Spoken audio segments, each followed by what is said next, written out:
Question number 2A, subtract 4A minus 7AB plus 3B plus 12 from 12A minus 9AB plus 5B minus 3। यहाँ पे हमें इस expression में से इस एक्सप्रेशन को सब्ट्रैक्ट करना है। जैसे आपने 4th 5th क्लास में किया है ना, क्वेश्चन सॉल्व की सब्ट्रैक्ट 3 फ्रॉम 5। अब 5 में से हम 3 को सब्ट्रैक्ट करते हैं। जो फ्रॉम के बाद लिखा हुआ है उसे हम पहले लिखते हैं, जो फ्रॉम के पहले लिखा है उसे हम बाद में लिखते हैं, बीच में माइनस साइन लगाते हैं, फिर सॉल्व करते हैं। 5 minus 3 that means 2।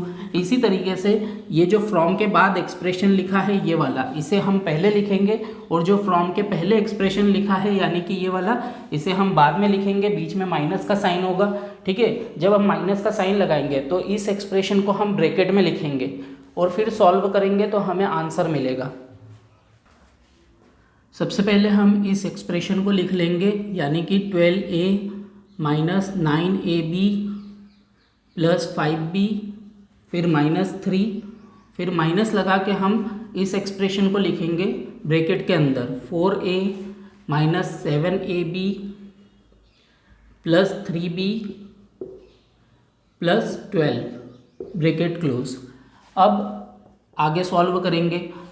Next step में ब्रैकेट ओपन होगा और इस माइनस का मल्टीप्लिकेशन इन सभी टर्म्स के साथ होगा, तो सभी टर्म के साइन चेंज हो जाएंगे। ठीक है, ये पूरा एक्सप्रेशन वैसा का वैसा रहेगा। 12A minus 9AB plus 5B minus 3, फिर इस माइनस का मल्टीप्लिकेशन अंदर सभी टर्म के साथ होगा। ये पॉजिटिव टर्म है, माइनस का मल्टीप्लिकेशन होगा तो नेगेटिव टर्म हो जाएगी, यानी कि माइनस का 4A, ये नेगेटिव है, इस माइनस के साथ मल्टीप्लिकेशन होगा तो पॉजिटिव हो जाएगी, यानी कि प्लस 7AB, फिर ये पॉजिटिव है तो नेगेटिव हो जाएगी, माइनस 3B, फिर ये पॉजिटिव है तो नेगेटिव हो जाएगी, तो माइनस 12।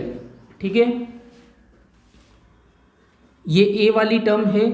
अब A वाली टर्म हमको यहाँ पे दिख रही है, 12A minus 4A that means 8A। फिर AB वाली टर्म देखो, यहाँ पर AB वाली टर्म दिख रही है, 9 minus 9AB plus 7AB that means minus का 2AB। 5B minus 3B that means 2B। ठीक है, फिर माइनस का 3 माइनस का 12 दैट मीन्स माइनस का 15। दोनों नेगेटिव है, माइनस का 3 माइनस का 12 तो आपस में जुड़ जाएंगे तो माइनस का 15 हो जाएगा। ठीक है, this is the answer.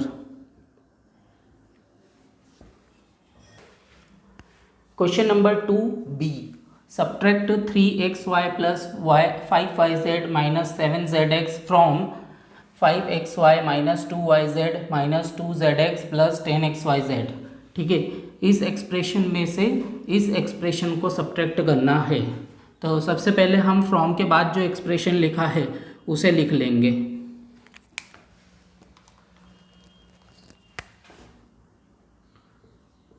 Five x y minus 2yz minus 2zx plus 10xyz। अब माइनस लगा के फर्स्ट एक्सप्रेशन लिखेंगे जो फ्रॉम के पहले है, यानी कि 3xy प्लस 5yz फिर माइनस 7zx। अब इसे आगे सॉल्व करेंगे। 5xy minus 2yz minus 2zx plus 10xyz, फिर माइनस का अंदर मल्टीप्लिकेशन होगा, ये जो ब्रैकेट है ये ओपन होगा तो इस माइनस का मल्टीप्लिकेशन हर एक टर्म के साथ होगा। माइनस का मल्टीप्लिकेशन इस टर्म के साथ होगा तो ये पॉजिटिव से नेगेटिव में कन्वर्ट हो जाएगी, तो माइनस का 3xy, फिर ये पॉजिटिव है तो नेगेटिव हो जाएगी, माइनस 5yz, फिर ये नेगेटिव है तो पॉजिटिव हो जाएगा, यानी कि 7zx। जब भी ब्रैकेट ओपन होता है और माइनस का मल्टीप्लिकेशन अंदर होता है तो पॉजिटिव टर्म नेगेटिव बन जाती है और नेगेटिव टर्म पॉजिटिव बन जाती है। यहाँ पे xy वाली टर्म है, xy वाली टर्म यहाँ पर भी है। ठीक है, 5xy minus 3xy that means 2xy, ये वाई जेड वाली टर्म है, वाई जेड वाली टर्म यहाँ पर भी है, ठीक है। माइनस का 2yz माइनस का 5yz, दैट मीन्स माइनस का 7yz। फिर zx वाली टर्म यहाँ पर है और zx वाली टर्म यहाँ पर है। माइनस का 2zx प्लस का 7zx, तो 7 में से 2 गया तो बचेगा क्या 5, तो 5zx। अब ये xyz वाली टर्म है, आगे आपको xyz वाली टर्म नहीं दिख रही तो इसको ऐसा का ऐसा लिख लो 10xyz। This is the answer, ठीक है। एक लाइन में सॉल्व हो रहा है, एक दो लाइन में।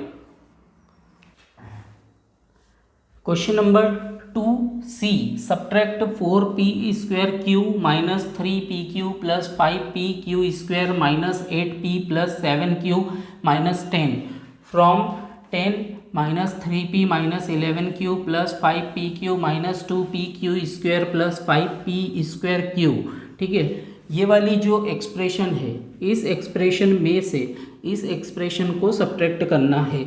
पहले हम इस एक्सप्रेशन को लिख लेंगे, फिर माइनस साइन लगाएंगे, ब्रैकेट लगाएंगे और इस एक्सप्रेशन को लिखेंगे और फिर सॉल्व करेंगे। अब हम क्वेश्चन नंबर 2 का सी वाला पार्ट सॉल्व करेंगे। यहाँ पे हमने फ्रॉम के बाद वाला एक्सप्रेशन लिख लिया पहले, फिर माइनस लगा के ब्रैकेट में फ्रॉम के पहले वाला एक्सप्रेशन लिख लिया ब्रैकेट में, ठीक है ना। अब हम ब्रैकेट ओपन करके इसे सॉल्व करेंगे। पहले सेकेंड एक्सप्रेशन को वैसा का वैसा लिख लेंगे, 18 minus 3p minus 11q plus 5pq minus 2pq square plus 5p square q, फिर माइनस। अब माइनस का मल्टीप्लिकेशन हर एक टर्म के साथ होगा अंदर, क्योंकि ब्रैकेट ओपन होगा तो माइनस का मल्टीप्लिकेशन हर एक टर्म के साथ होगा। जो पॉजिटिव है वो नेगेटिव बन जाएगी और जो नेगेटिव है वो पॉजिटिव बन जाएगी। ये पॉजिटिव है तो नेगेटिव हो जाएगा 4p स्क्वायर q, फिर नेगेटिव का पॉजिटिव हो जाएगा 3pq। उसके बाद ये पॉजिटिव है तो नेगेटिव हो जाएगा माइनस का 5pq स्क्वायर, फिर ये नेगेटिव है तो पॉजिटिव हो जाएगा 8p, फिर पॉजिटिव का नेगेटिव हो जाएगा 7q, फिर ये नेगेटिव का पॉजिटिव हो जाएगा 10। ये 18 और ये 10 आपस में मिलके हो जाएगा 28। ये p वाली टर्म यहाँ पर है और p वाली टर्म यहाँ पर है। माइनस का 3p प्लस का 8p, तो 8 में से 5 गया, 8 में से 3 गया तो 5 हो जाएगा, यानी कि 5p। फिर q वाली टर्म देखो, यहाँ पे माइनस का 11q है, यहाँ पे माइनस का 7q है, दोनों नेगेटिव है इसलिए आपस में जुड़ जाएंगे तो माइनस का 18q हो जाएगा। फिर pq वाली टर्म यहाँ पर है और pq वाली टर्म यहाँ पर है। 5pq प्लस 3pq हो जाएगा, ये दोनों मिलके 8pq। इसके बाद pq स्क्वायर, तो यहाँ पर है pq स्क्वायर, माइनस का 2pq स्क्वायर माइनस का 5pq स्क्वायर, यानी कि ये दोनों आपस में जुड़ जाएंगे क्योंकि दोनों नेगेटिव है, तो माइनस का 7pq स्क्वायर, ठीक है। p स्क्वायर q वाली टर्म पास पास में है, 5p square q minus 4p square q।